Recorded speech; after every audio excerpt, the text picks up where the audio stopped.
international break is over, which means club football returns. And as we know, we've got some big games coming up. Before we begin, please do like the video, subscribe, hit the bell notification to be notified of when I post and when I go live. And when I go live, it's going to be a lot over the next few weeks until the next international break. There's one in October coming up.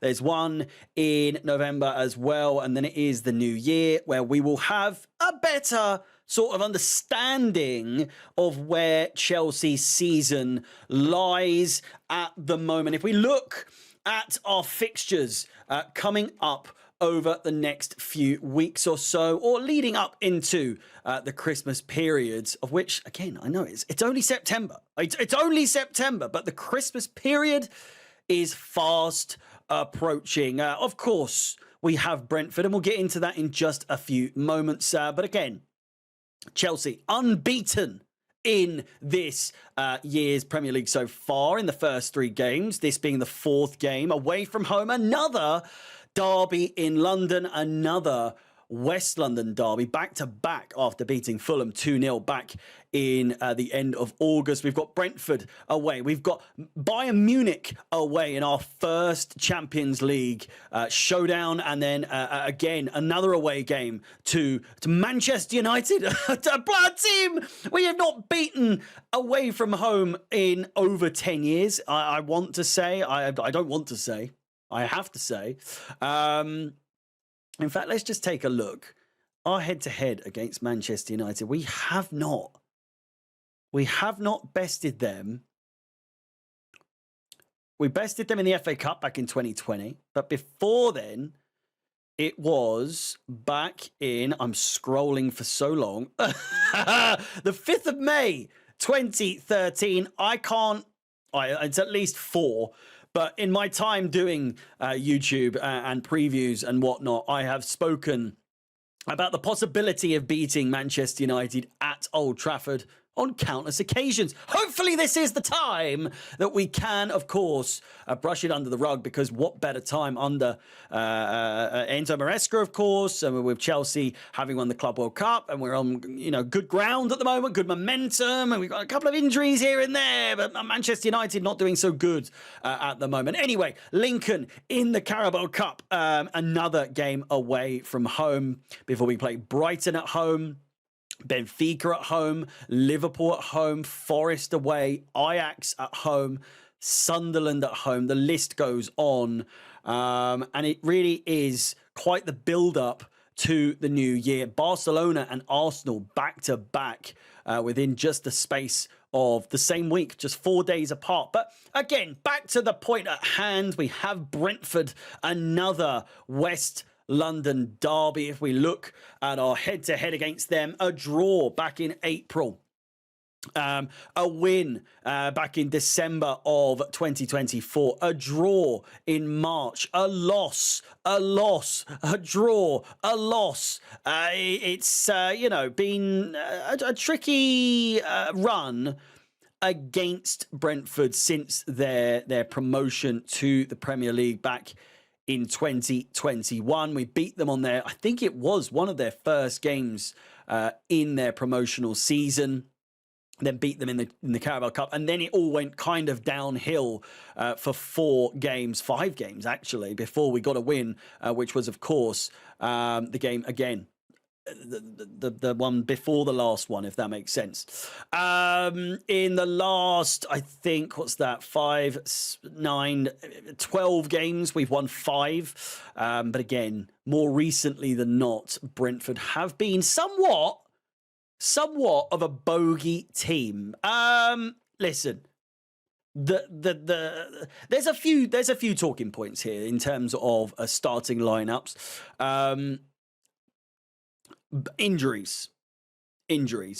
As far as I'm aware, still no Benoit Badiashile. Not that that's too much of a matter.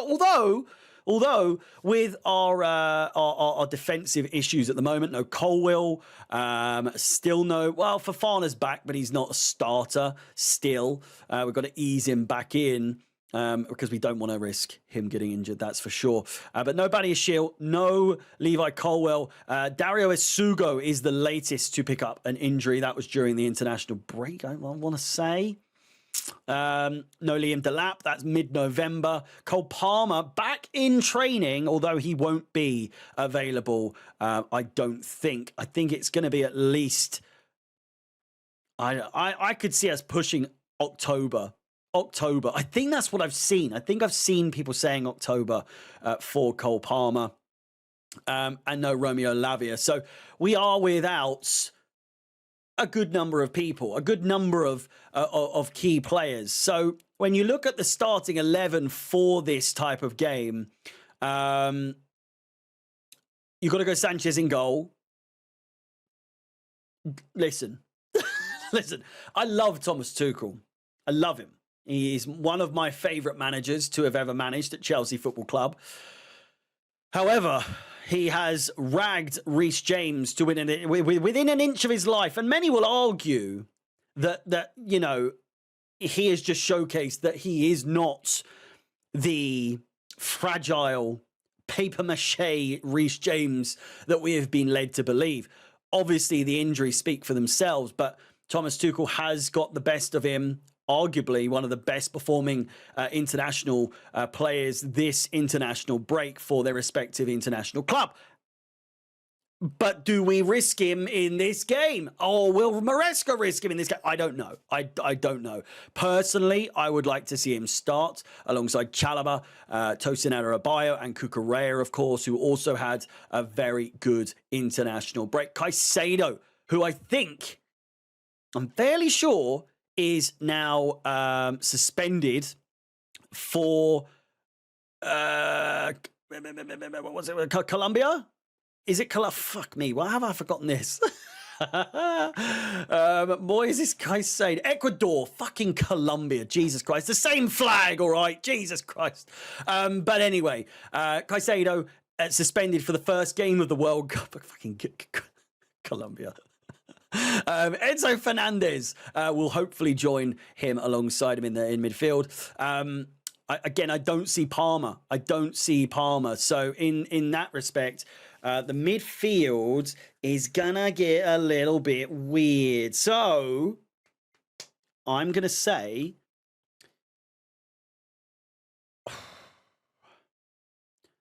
I don't know. I think Neto's playing. I think Esteval plays. I think we could see Gittins or Joao Pedro as well. I think Joao Pedro is a guarantee as well. I reckon Joao Pedro will be the striker in this game. It's that number 10 role. It's that number 10 role that I just can't really wrap my head around. Maybe we see Andre Santos and then Enzo Fernandez pushes forward. I think I'm going to go with that. However, we do have the inclusion now of Alejandro Garnacho, of which I believe I wouldn't be upset if we see him start. I don't think he will. I don't think we will see him from the start, but in a game that may call for that sort of tactical inclusion, I think we could see the inclusion of a debut performance from Alejandro Garnacho. And I don't want to put pressure on him, but the prediction from myself is I think he's going to fucking do it, you know. I just think he's going to do it. I just think he's going to score a goal or get an assist or something. I don't know. I could see him placing his bottom on the advertisements and doing his you know, just aura farming like you've never seen before. I hate that I've just said that phrase. Either way, I think it's going to be a tricky decision to make for Maresca, but I'm hopeful that he will make the right one. Okay. We might even see, now that I've said that, we might see Gusto at right back. We might see James move it to the centre mid and then Enzo Fernandez in front. I'm skeptical as to what's going to happen. That number 10 role up for grabs, that's for sure. In terms of predictions, Brentford have drawn their last 3 home matches against Chelsea in all competitions. There have been under 2.5 goals scored in 5 of Chelsea's last 6 Premier League games. And last but not least, Chelsea are undefeated in 11 of their last 12 Premier League matches. They're not great. Brentford haven't been fantastic. They've won 1, lost 2, 3 points out of their first 3. I'm going to go Chelsea with a 3-1 win. I do see us conceding. I always see us conceding. I hope I'm wrong. But I've got to be honest. I think if Garnacho plays, I think he's going to have an inclusion in the goal regard in terms of scoring, assisting, or maybe even both. Who knows? I hope we don't see Palmer. I mean, if he's 100% fit, who knows? But if we see him, Maresca, I'm coming for you. I'm coming for you. If you balls this up, ladies and gentlemen, it will not be ends o'clock. Please like the video, subscribe, hit the bell notification to be notified of any future content on the channel. Please let me know your predictions in the comments down below. As always, my name is Harry, out the Chels.